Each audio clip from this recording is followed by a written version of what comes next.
શ્રી ગોપીનાથજી અને એમના પુત્ર શ્રી પુરુષોત્તમજી નો પણ આજે ઉત્સવ આપણે મનાવશું. તો આજે કેટલા ઉત્સવ સાથે મનાવવાના છે? 3. હા, શ્રી હરિરાય મહાપ્રભુજી, શ્રી ગોપીનાથજી નો ઉત્સવ ગયો એ, અને આજે એમના પુત્ર શ્રી પુરુષોત્તમજી નો ઉત્સવ છે. તો આ ત્રણેય ઉત્સવની આપ સર્વને ખૂબ ખૂબ વધાઈ હો.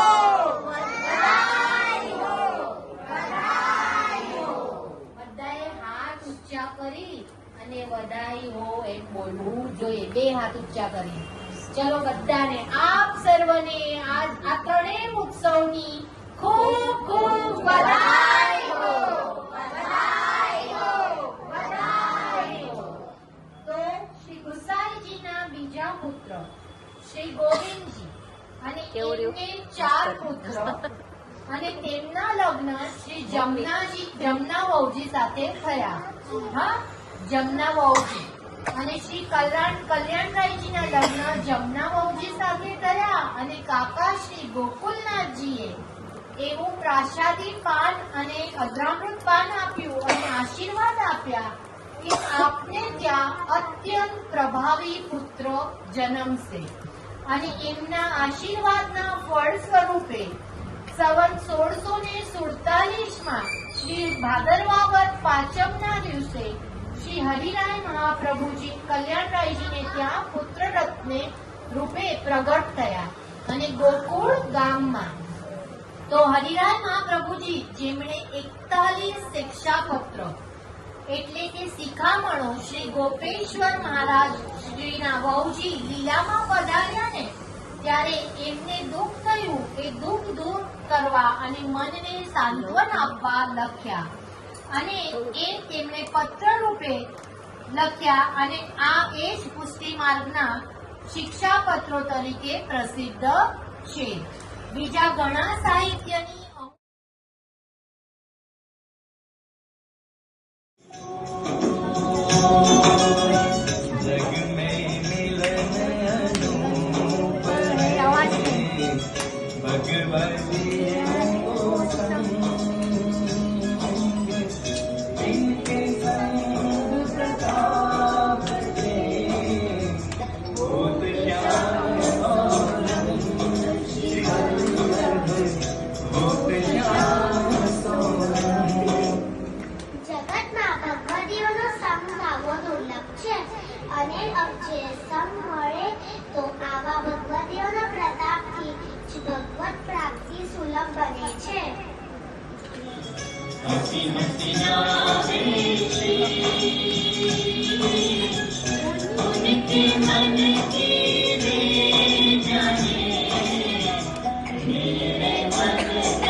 હૃદયની વાત તો તે સ્વયં જાણે છે,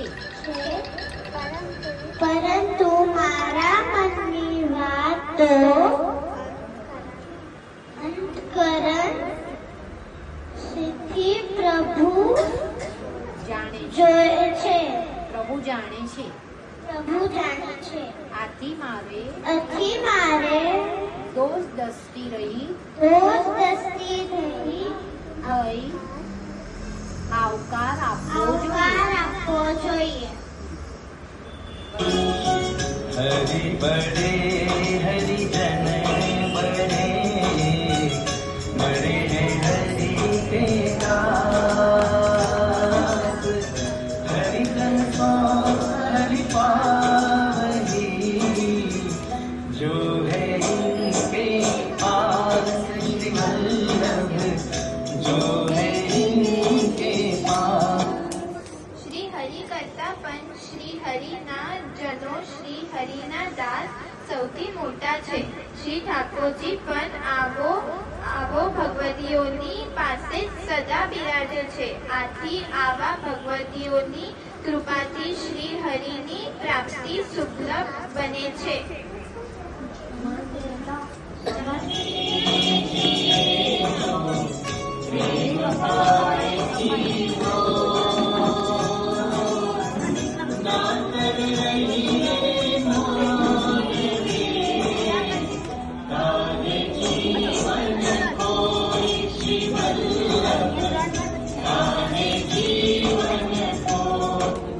મનરૂપી રતન ગમે તેને અપાય નહીં, અર્થાત પોતાના હૃદયને ભાવ ગમે ત્યાં પ્રગટ કરવા નહીં, પરંતુ ભગવત પ્રેમના પારખી ભગવદીઓ સમક્ષ જે પ્રગટ કરવો. ભગવદીઓના સંજ્ઞા અભાવમાં મૌન રહેવું છે ઉચિત છે, પણ સુસંગમાં જીવન વ્યર્થ વેડવી નાખવું નહીં. प्रेम पाले जो मिले बातों कर मनुहार इन सोफिया प्रीतम मिले सब सुख दीजे वार वल्लभ सब सुख दीजे वार. ભગવત પ્રેમના પારખી આવા ભગવદીઓ જો મળી જાય તો અતિ મનોહર કરી તેમને દૈન્યપૂર્વક સેવાથી પ્રસન્ન કરવા. કારણ કે ભગવદીઓની કૃપાથી જ પ્રિયા પ્રીતમનું દર્શન થાય છે અને સર્વ સુખની પ્રાપ્તિ થાય છે.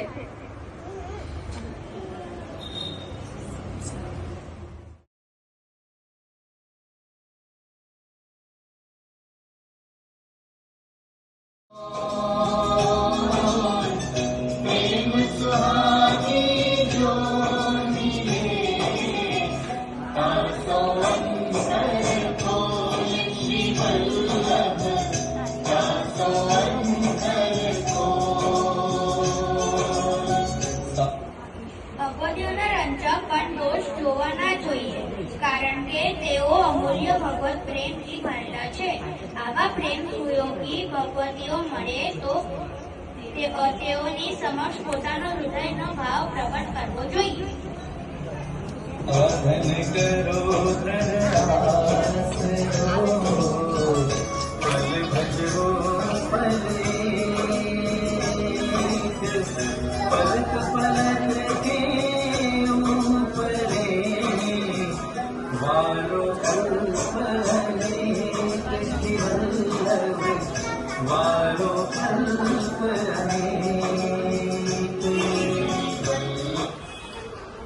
વલ્લભના દ્રઢ આશ્રય માટે જ પ્રયત્નશીલ રહેવું.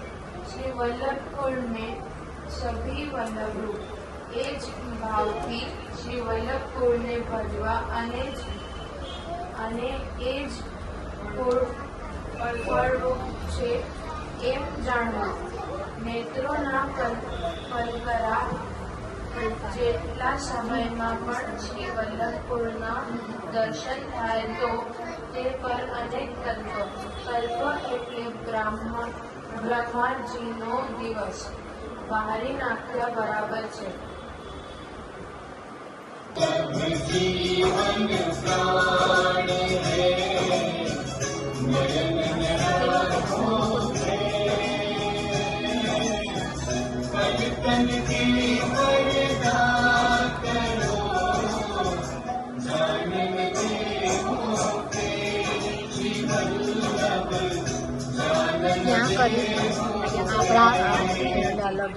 શ્રી વલ્લભ જે જીવનના પ્રાણરૂપ છે, પોતાના નયનરૂપ નિવાસમાં સદા રાખવા જોઈએ. નયનોની પાખંડો પરો પાડી તો જેથી આવશ્રી અન્ય સ્વરને વધારી ન જાય.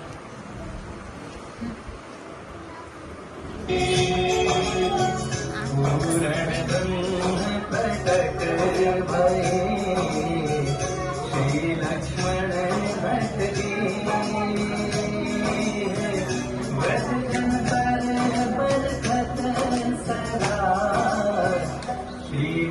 पति पदने है श्री वल्लभ श्री ब्रजपति पदने। નિર્જનો પર સદા કૃપા વૃષ્ટિ કરવા અને વ્રજપતિ શ્રી કૃષ્ણના ચરણ કમલોમાં સ્નેહ ભક્તિ દર્શાવવા શ્રી લક્ષ્મણ ભટ્ટજીના ઘરે પૂર્ણ બ્રહ્મ સ્વરૂપે શ્રી મહાપ્રભુજીનું પ્રાગટ્ય થયું છે.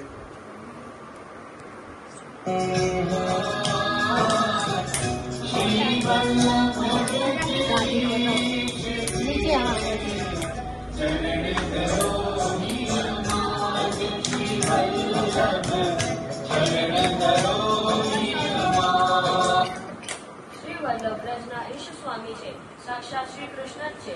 આપ શ્રીના ચરણ કમલો હૃદયમાં સદા ધારણ કરવા જોઈએ, અર્થાત આપ શ્રીની સેવા સ્મરણ ગુણગનમાં તપ્ત રહેવું જોઈએ. જાગતા ઊંઘતા કે સ્વપ્નમાં, સવારે મધ્યાહને સાયંકાળે અથવા રાત્રે શ્રી વલ્લભનું સ્મરણ કરતા રહેવું જોઈએ.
સમજાવતા શ્રી હરિરાયજી આજ્ઞા કરે છે કે જીવનું ચાતુર્ય, જ્ઞાન અને સાધન બળનું અભિમાન કશા કામનું નથી. ચતુરાઈ ચૂલામાં બાળી નાખો, શુષ્ક જ્ઞાનીને યમરાજ ખાઈ જાઓ, પરંતુ જે તનરૂપી વૃક્ષથી શ્રી હરિની સેવા ન થાય તો તે જળ મૂળથી જ ઉખાડી જાય, એ જ યોગ્ય છે.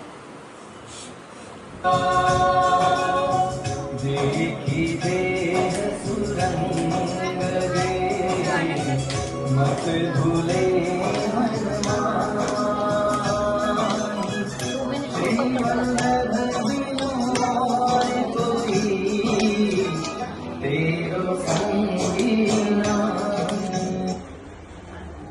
દેહના બાહ્ય સૌંદર્યથી પ્રભાવિત થઈ હે જીવ, તું તારી સુધબુદ્ધ ભૂલી જાતો નહીં, કારણ કે આ ભવસાગરમાં શ્રી વલ્લભ વિના અન્ય કોઈ તારો સાચો સંગી નથી.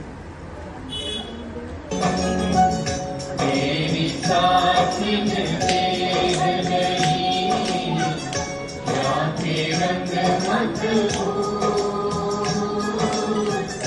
अंत तुही पछताए हो, तुरंत मिलेगी धूल श्री वल्लभ, तुरंत मिलेगी धूल.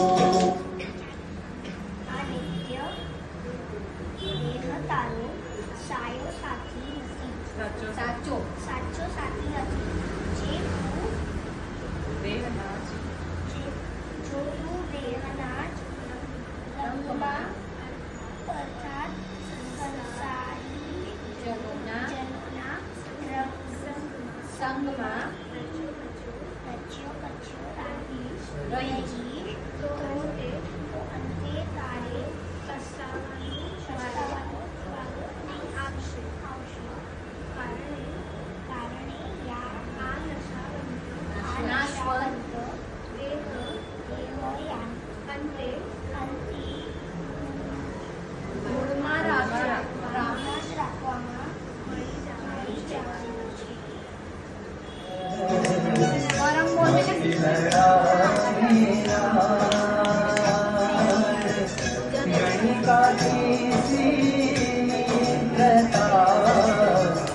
अंत होएगी भान श्री वल्लभ, अंत होएगी भान.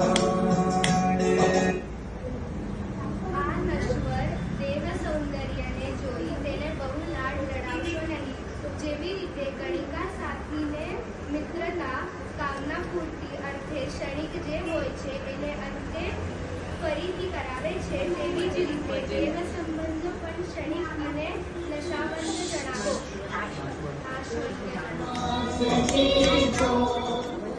हे मूर्ख, बहाती सुंदर देखा तो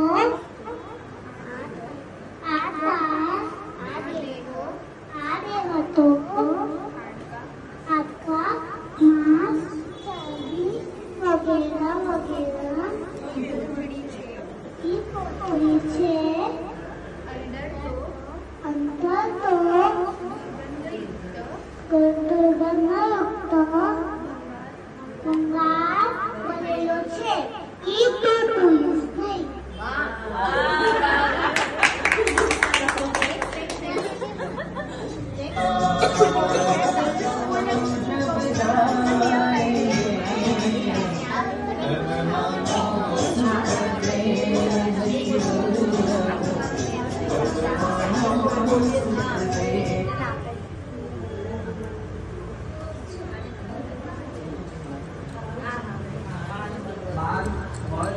ચતુરાઈ, અહંકાર અને ભૌતિક દેહ સાથેનો સ્નેહ આ પાંચ જ્યારે જશે ત્યારે જ સાચો ભગવત સ્નેહ ઉદ્ભવશે અને સુખની પ્રાપ્તિ થશે.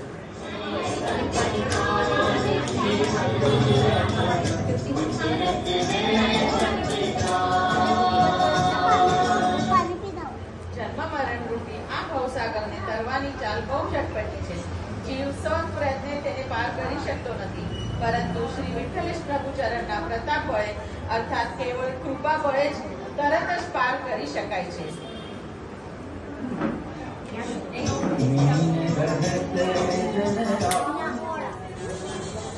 જેવી રીતે જળ વિના માછલી રહી શકતી નથી અને જળમાંથી બહાર કાઢતા જ તરત જ મરી જાય છે, એવી જ રીતે શ્રી મહાપ્રભુજી શ્રી ગુસાઈજીના ચરણ કમલમાં અહર્નિશ ચિત્ત રાખવું જોઈએ.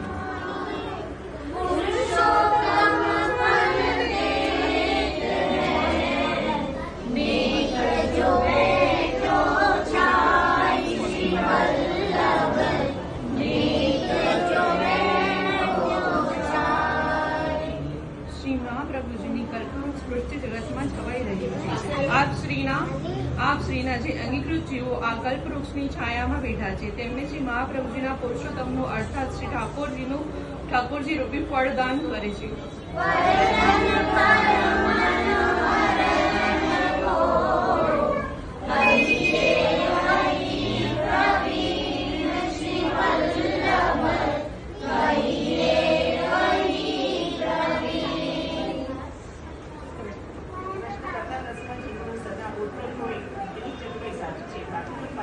અને મહાન ભારત સભામાં જે પ્રવીણ હોય તે કશા